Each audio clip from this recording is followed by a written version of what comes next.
Hello, welcome to episode 248 of the Epic Film Challenge 2,001 Movies You Must See Before You Die. Rounding off the Quentin Tarantino reviews, we previously covered Reservoir Dogs and Pulp Fiction, now Inglourious Basterds, or Inglourious Basterds from 2009.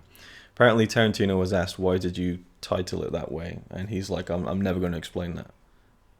So there we go. He has a reason. He's not doling it out, so I don't know what it is. Regardless, Inglourious Basterds, I had seen it, I think, in 2010, not long after it came out, and you saw it in the cinema. I'm pretty sure I did. Yeah, and so, which was intriguing to me because it just doesn't seem like the type of movie you'd go to the cinema for, considering it's like World War II set. No, so and I'm pretty sure film. that I saw it with someone who's into that kind of thing. Who dragged you along, yeah? Yeah. Okay, and probably the fact that it was a Tarantino film perhaps intrigued you. Yes, Yeah, because okay. I did like Kill Bill. Liked? Quite a lot. Back then I did. Now Okay. I love it. Okay. Back then I was like, yeah, I like the movies. Okay. You know? Yeah. That's changed. So, Inglourious Basterds, I watched it, I enjoyed it. I didn't like it. I actually almost hated it when I watched it first. Yeah, I remember you saying. So because I hate everything like... To do with Nazis? Yes. Yeah. And it just provoked me. It's not a pleasant subject, for sure. And when I first saw it, I thought, wow, that's really good. The key thing I remember was like really tense scenes. But nothing compelled me to revisit it. I guess I bought it on Blu-ray at some point to complete the Steelbook collection of Tarantino films, but never watched it again. And so now we revisited it for this series, which I'm glad that we did. Obviously, we needed to because it's been about 10 years since we've both seen it pretty much, but I thought it was great.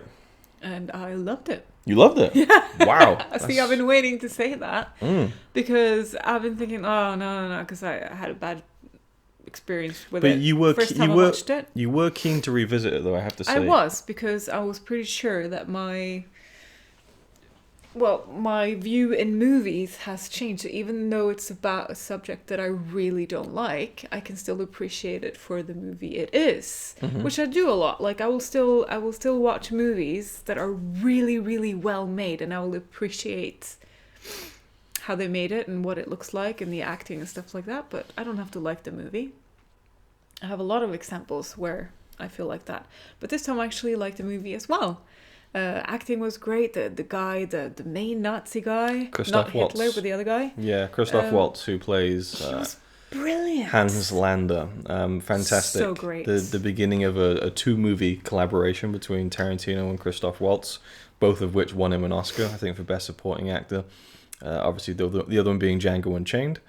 And, you know... I feel like he was the main character. In a way, yeah. I mean, you kind of have three characters that the movie revolves around. It reminds me of Pulp Fiction in a way. There's a lot of stuff going on and a lot of jumping around, but there's really three central kind of characters, and very, very similar to Pulp Fiction, actually. And you have all these separate stories and chapters that all intersect into this kind of finale. I guess it's a bit more of a linear story than Pulp Fiction. Yeah, it's not jumping back and forth. No. But I mean, you get different characters, and you do that in every movie. I suppose, yeah, but I mean, you have the beginning sets up Hans Lander, this Jew hunter who travels around trying to find Jews, which is something that absolutely went on. Because people were hiding them. Yeah. Back then as well. Yeah, people were hiding Jews, and that was a huge thing, and they were being sought out. You know, people who were hiding them were being put under scrutiny and things like that.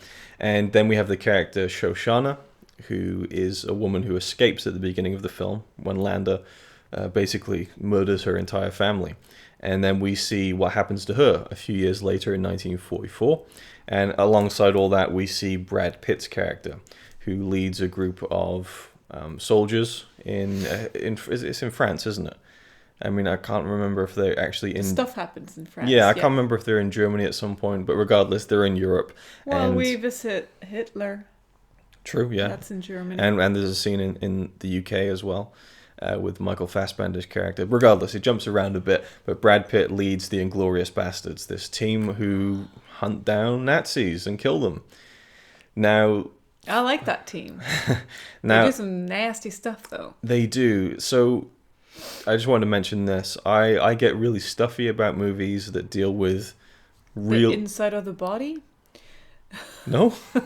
Oh, That's not where I was going with that. like you meant like the scalping and. Well, I was going to get to that. Oh, okay. No. Wait, what do you mean by stuffy? I'm stuffy, like kind of like, like a bit, Yeah. I get a bit snobby, but not snobby. Oh, No, okay, not never mind. not snobby. I thought you meant like, ugh. I get a bit on my high horse about movies that deal with true events and people who really were killed and things like that, and they treat it in a entertaining, glorified violence kind of way, which is kind of Tarantino style. But in this film, there are no, apart from Hitler and Joseph Goebbels, and maybe a few other historical characters, it's newly created characters who would have been perhaps around at the time. But considering the fact that we're dealing with Nazis who perhaps, some of the most evil people to ever walk the face of the planet, I'm okay with seeing the violence against them glorified and, kind of splattered on screen for our entertainment. Is it a spoiler to say what happens to Hitler in this movie? I think people know, but I mean, because it's so old. We'll do a little spoiler section at the end to talk about the very ending of the film. Okay. But the violence, I forgot how graphic this film was. At the end, when it said makeup effects by Greg Nicotero, I was like, damn right. I mean, it was ridiculously realistic and in a really uncomfortable way. Scalping is like one of the most disgusting things I can so many ever times imagine. where I was just like, okay, I'm listening. I hear it happening. I'm just I don't know gonna why. look away. I forced myself to watch. I don't know why. I don't know Yeah, why. you were like this. Like, Yeah, I don't know why I did that. You just kept watching. Why? I don't know. Apparently Tarantino actually had like a little bit of a competition with the actors saying, right, we're going to learn how to scalp a head today, and the people who do it the best will get like a close-up in the movie doing it. And I'm just like, if I was that actor, I'd be like, I'm alright. I'd love to be in one of your movies, but I'm not doing that. Like, I'm so squeamish about that kind of stuff. Particularly the head and the skull. I hate that shit. And so, Any other body part though is like, yeah, it will fly, but the head and the skull, that's yeah, a no-no. No, I don't know. There's just something about it that's really icky to me. But regardless, there's a lot of really well done but gruesome effects in the film, for sure. But going back to what I said about tension, like the first scene of the movie, the conversation by the table. Yeah, with a French that farmer. It's so great. Like, you just sat there almost like holding your breath when you realize what's going on, and then it's a tension masterclass. And yes. What makes it so great is that Landa has come into this French farmer's house, and he sat down at his table, and he's receiving his hospitality, and he's getting out his notebook and his little quill and all that sort of stuff, and he's putting things down neatly, and it's in every little gesture he's doing where he's trying to make it seem like he's kind of just going about his business, but he's also, I don't know, it's so layered. The way Landa works as a character, you get the feeling that every single movement he makes is like intentional. Like he's playing a little symphony of tension. He knows that he knows that he knows, and it builds and it builds. And what I love about that scene is the end of it, when Shoshana escapes and runs away, and he goes outside of the house and he pulls his gun out, and he's got a clear shot, and then he pulls away and lets her leave. Because to him, I think it's the thrill of the chase. He's almost thinking, you know what? I want this to last even longer. I love this. I want to let her go, and I'm going to find her again someday, and I'm going to, and that's, we see him bump into her again, and that's kind of like a holy shit moment. And again, he's like eating food. Oh, have some of this. He's trying to make it, I love the whole psychology of it. The best part about that, because you're not sure if he knows that she's her because she's grown up, and also because he didn't really get a clear look at her. So no, he saw the back of her head, but exactly. Somehow it gets revealed that that he knows that it's her because she was being hidden by milk farmers. Yep. And when he sits down, he's like, okay, I'm gonna have this, and for her, a glass of milk. And that's when you're like, oh shit! Yeah, and so brilliant. And her acting is so great. She's After fantastic. that scene ends, yes, it's brilliant. Yes, because she's keeping her composure. And then the second he leaves, all that is gone, and it's just like, wow, that's really well done. Yeah, great actress, and she really almost steals the movie. I think Christoph Waltz has that title sewn up, but she's great. I feel like I've seen her in something else. Yeah, I've seen her in a few things, and There's a few things I didn't like about the film, but they're very superficial. There's a scene when we meet Joseph Goebbels and he has his translator with him, and it immediately cuts to him having sex with her for like 2 seconds. Yeah, that's and weird. It's just like, there was no point to that. I don't know what that added to anything. And it was probably just her for a laugh? vision of her, but there was nothing like that throughout the rest of the movie. So it just happening once. It was just weird, just odd. And also throughout the film, there'd be like, you know, like a freeze frame when like a title comes up describing a character or something, which is fine. It's kind of Tarantino's way of kind of telling these stories in his own kind of style. Yeah, but it came out of nowhere, didn't it? It did. I didn't mind it, but towards the end, in the climactic cinema sequence, there's a few moments where the camera's roaming around the theater, and you'll just see like a little arrow going, "This is this guy," and it's just the quality of the graphic is just really cheap to me. I don't know. I didn't like that, and it's a very superficial thing. But another tense scene, I think, is down in the pub. That's probably the best scene of the film, I think. I mean, it suffers. So great. It suffers from the fact that Christoph Waltz isn't in it, but I think that the whole. No, but Fassbender is in it, so it makes up for it. And the other guy, the guy sitting next to him, what was his name again? I forget. The German. Well, he wasn't German, but he was. They kind of hired him because he killed so many Nazis. Oh yes, I remember. Yes. Oh yeah. Earlier on in the film, him. Yeah. Because I can kind of relate, because I'm angry too. Yeah, he was not keeping a like good the poker way he was face. just like. Yeah, really pissed off. Yes, I just loved it. It was funny. And I loved actually Diane Kruger, who plays a character who to me seemed very much like an analog for Marlene Dietrich. She just seemed like that. It was pretty much her in a way. And there's a few things throughout the film where Tarantino is kind of homaging, or not even homaging, but giving reference to kind of movies of that period. There's a lot of movie posters in the background, a cinema being a main location of the film, which is a cinema that Shoshana runs, which leads into the finale, which is basically her plot.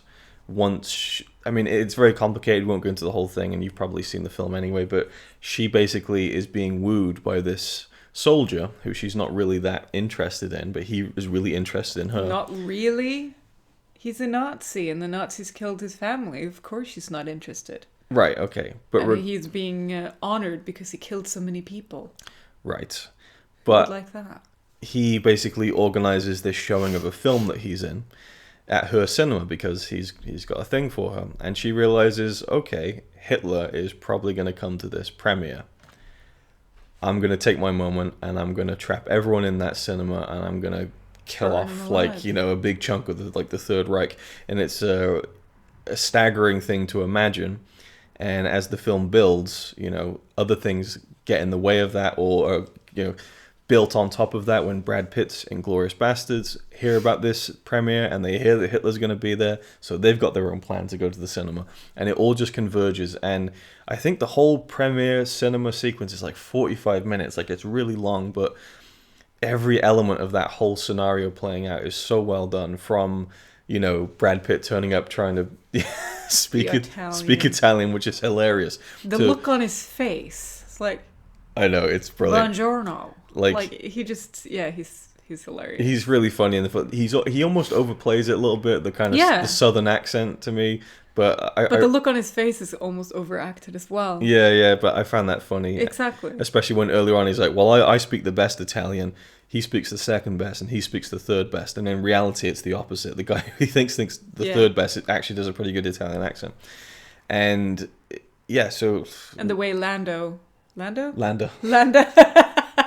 provokes that as well. It's really cool, or really fun. Oh yeah, I mean, actually, he just toys with people, and it's so gripping to watch. But like you said, the tavern sequence with Michael Fassbender, who at the time wasn't like quite the name that he is now, obviously. And on the Blu-ray, there's an interview with Brad Pitt and Quentin Tarantino. They're talking about the cast, and Brad Pitt's like, "Oh yeah, Michael Fassbender. He's a real good catch. Yeah, he could be something someday." And I'm like, "Yeah, he's a pretty damn good actor." And he was actually raised in Germany, or he has German roots, and so he speaks kind of really good German. So he had to kind of speak bad German in the film, which is obviously something we would never pick up on. He is German, right? Either he's German or he grew up there. German in the X-Men movies as well. Yeah. Do you know, when we were watching this film, Inglourious Basterds, I was imagining a scene that was going to come, but it was the scene from First Class when he's in Germany in some sort of bar somewhere. So I was like, oh wait, no, that's a different movie where he speaks German. But Again, in a bar though. And a lot of this film is in German, French, a little bit of Italian, and it's okay. It's done for real. And the conceit of most of these films, that are set in foreign countries is that everyone speaks American with maybe a slight accent, and that's it really, and you just kind of just forget about it. But Tarantino committed, and I think at least half of the film is in a foreign language, and you don't really feel it, I don't think. And the way they switch between different languages felt organic to me. Like, there's a point where Landa's like, my French isn't so great, so how about I revert to English, you know? And so that just adds a different dynamic to the scene, which is really cool. The only thing, actually, I'll leave that till the end for the spoilers. So the cinematography is great, the music is great. Like, he threw a Bowie track in there out of nowhere, and it's just like when the scene when they're getting ready for the premiere, and Shoshana's up in the I don't know, her room in the cinema, and she's putting on the lipstick and the dress and everything, getting ready, and it's playing this David Bowie song, and I don't know, there's a fun kind of playful nature to that, where you're watching a World War II set 1944 movie with a David Bowie track playing over it, but it works really well with the kind of build-up of the moment, which was great. That, again, the tavern sequence, I had to rewind that and watch the point where it all explodes, because it's like a tightly kind of wound, and then it just pings open after about 20 minutes of just tension, and it's just like, holy shit, like stabbing, shooting, and it's the cutting is so quick that I was just like, wow, whoa. I had to go back and watch it again to see all the different moments, and it was just so well done. It just it felt like what would happen if you were in that situation. It would happen that fast. It's just so quick, you don't even know what the fuck's going on, and then it's over, you know? Pretty much, you know, as far as like the action and the shooting. Because in movies, often it's just like, there's loads of shooting, it goes on, but this is just like, and it's like, holy fuck, and then that's it. And then the tension of like, how do we back away from the situation from the people who have already survived? I suppose, well, should we really, I mean, yeah, I think we both know the answer. Is it a film you should see before you die? Yeah. Yeah, it is. Moving on. Spoiler talk. So when I watched the movie for the first time, the only thing that I liked about it was the fact that they shot Hitler's head off. And I think, actually, I cheered out loud in the cinema. Because I'm pretty sure other people did too, but I was like, yeah. It's a real interesting thing when you start rewriting history like that. Yeah, because I didn't know that was going to happen, so I was just very happy, because I just wish that was what really happened, you know? Yeah, I mean, it's so powerful. And I was going to say, the one thing with the language, maybe a tiny flaw, but I kind of think that it works for the better, is when Shoshana films that clip to insert into the movie, when the Nazis are there saying, you know, you're about to fucking die, and you're going to feel the wrath of all this and everything. She says it in English. So a lot of them wouldn't have understood it, you know, and it's kind of like, huh. But apparently it was going to be in French, but the actress said to Tarantino it should be in English. Because she made it for the world. Well, not really, because I think no one's going to see it out of anyone who's inside that cinema are the only people who are going to see it. Oh. But I think it's more just the impact for us, because I think it's a largely English-speaking audience for this film, and it has that extra kick when it's in English, I think. Maybe not so for German audiences and things like that. And apparently we get to have eye contact with her when she says it as well, instead of looking at the subtitles. And it's a haunting like visual, especially when the screen is burnt down and you just see her face in like the fog of the fire and everything, just laughing and, you know, it's just the ultimate wish fulfillment, really. I think Hitler's actual death, or reported death, is certainly not a very satisfying one for people who would want a bit more kind of, you know, him to pay for his atrocities. Yeah, but anyone who hated him would have probably done it like that. Actually shooting his face off. No, I'm talking about his real death. Oh. I'm saying people probably feel like there needed to be more justice in that situation. And so what Tarantino is doing is saying, here's like the ultimate kind of like... Okay, yeah. And yeah, I mean, they're literally shooting his face into pieces. at the end, and it's a bit extreme, it's a bit over the top, but if you hate someone that much, you probably would do it. But then again, that's the thing where I hate the idea of hate and violence begetting violence and things like that. But somehow in this movie, I don't know, I go along with it. I think it's just... You're telling me you wouldn't have shot his face off? I wouldn't have. I couldn't... That's a really tough question to answer. Well, actually, it's not. I couldn't do it. I would have done it. Yes, I guess that's where we're different. It's the only. I tell you, well, you no, like Mandy. I'm kidding. I was gonna say, I tell you what I would do is carve that Nazi symbol into Lander's head at the end. But even then, I wouldn't because I'm too squeamish. Yeah, I'm too squeamish for that because I would actually have to touch the person. But shooting someone, you have a distance. Okay, well, I wouldn't shoot a person. But Hitler wasn't a person. He was a freaking demon. And if that meant that it would be peace to the world, then yeah. And I would have burned for it too. If I could have killed him. Yeah. But unfortunately, he did the doing himself. Yeah. Did the doing? Yeah. That works. You get across what you're trying to get across. So I just think it's a really, and again, being a big fan of like movies and stuff, and Tarantino, huge cinema nerd, it's no surprise that it was going to end in the cinema like that. But I really like the setting.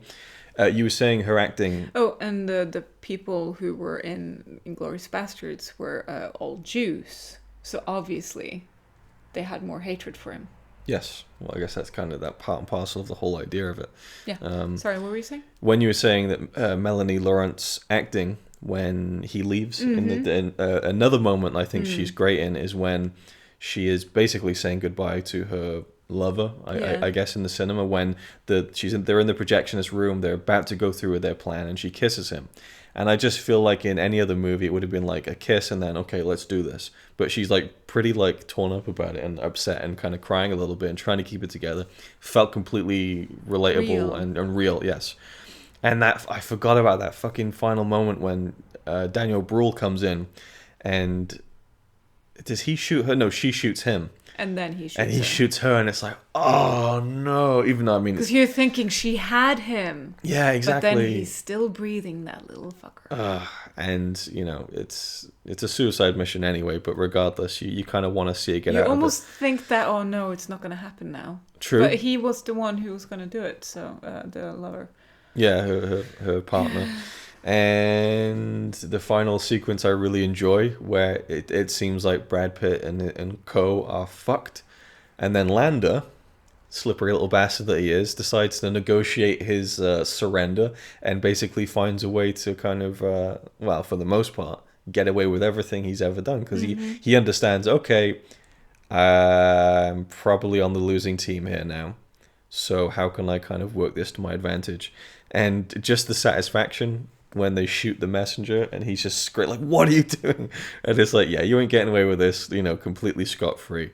And then they carve the thing into his head, and it's just one of the most disgusting and realistic bits. I wasn't looking then. Oh, it looks like... I couldn't look. It looks like they're actually... Oh my god, it's disgusting. And then we have like the classic Tarantino shot that he uses in most of his movies, which is like from the perspective of a boot of a car. Only in this case, it's from the perspective of a Nazi who's had a symbol carved into his head. And I think the final line of the movie is, "This might just be my masterpiece," which is almost a bit like Tarantino. You know, it's a little bit of a kind of... But I kind of enjoy that about him, you know. And I think the film's fantastic. I think it is. It's great. I'm definitely going to get back to it sooner than 10 years for sure. Yeah. I feel like this is every 5 or 7 years kind of movie. So specific. Yeah. No, I don't know. Well, actually, to be fair, it's probably been like, I think it was like 9. It's been like 8 years since, I mean, we just fairly recently rewatched Reservoir Dogs and Pulp Fiction. I think it had been about 8 years since we saw those films. So we have so many other movies to watch. That's the thing. That's the thing. Yeah, I know. Now we're going to start doing the Rush Hour trilogy. Enough about that. This is completely unrelated. So, Inglourious Basterds, definitely a film you should see before you die. It's just it's a one of a kind film. You know, to take something like that. And apparently, I mean, I know very little about World War II. Apparently, Tarantino is very well kind of read on it, and a lot of the stuff is quite accurate. But again, he is twisting it in his own way and giving us a completely different kind of look at that, and kind of giving us a more satisfying ending in a way, which everything about me says I don't agree with that, but I kind of, when I'm there watching the film, I'm kind of like, fuck yeah. It's just one of those weird things where I really am on board with it for some reason. And yeah, but it's just it's a fantastic film, and there's other actors who are great in it as well, and you could just keep going and going and going. But I almost want to say it's his best film. I don't know. I mean, it's not my favorite, but it's really because of the performances. I mean, he's a great writer, and his dialogue is really kind of nice to listen to, but even more so when you have these great actors who are doing it. And specifically, again, I think Christoph Waltz, Michael Fassbender, who does such a great job. Like that moment when he screws up by doing the three, like not the German three or whatever it is, and so the officer realizes he's not actually German, and then he realizes this, and then he says, "Well, I'll speak in the in the mother tongue if you don't mind." Like just the way he kind of like calmly is like, "Right, well, I'm fucked then," and then it all kicks off. Like the way Fassbender plays that is fantastic. He's so great. He's great. He's brilliant, and I might have to draw him again. You should. So, anything else you'd like to add before we round this one off? I'm trying to think of a movie that he's done that I feel is better. Who? Oh, Tarantino. I mean, I guess we could talk about this. Obviously, like we have the Kill Bill movies, which are awesome, because but everything, even though it's the same genre, all of it, they're still so different. You have Pulp Fiction, it's just funny. Mm-hmm. It's like 80% comedy to me. Yeah, it's very very funny movie. Yes, whereas this one, it just has like the right amount of comedy here and there, but it has such a great tension in it. Such an impact and yes, I mean I resonance. Know you have the tension in Pulp Fiction, but it's not the same. It's not like hold your breath kind of tension. No. Whereas this one has that in like at least 3 different moments. Mm-hmm. The other ones have so many things happening, so you don't get it. And 2 of them involve Lando. And I'm thinking about Reservoir Dogs, and I know there's like this tension with the cop guy and stuff, but I don't know, there's just too... And then the music's playing, and so that brings some comedy into it as well. And then... I think the acting is a little overdone in Reservoir Dogs compared to this one, where it's a lot more, everything is held back. Yeah.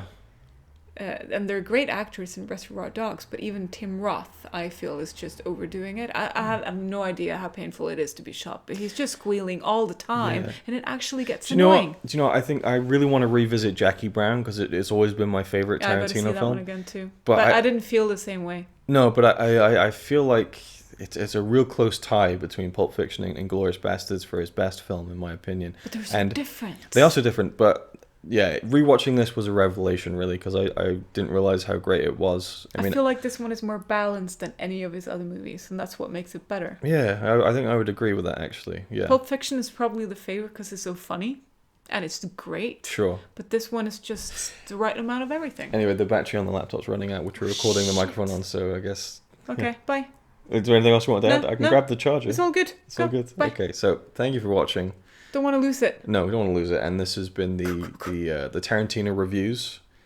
I would probably agree with the 3 that are in the book. I'm so stressed out. Okay, thank you for watching. Goodbye.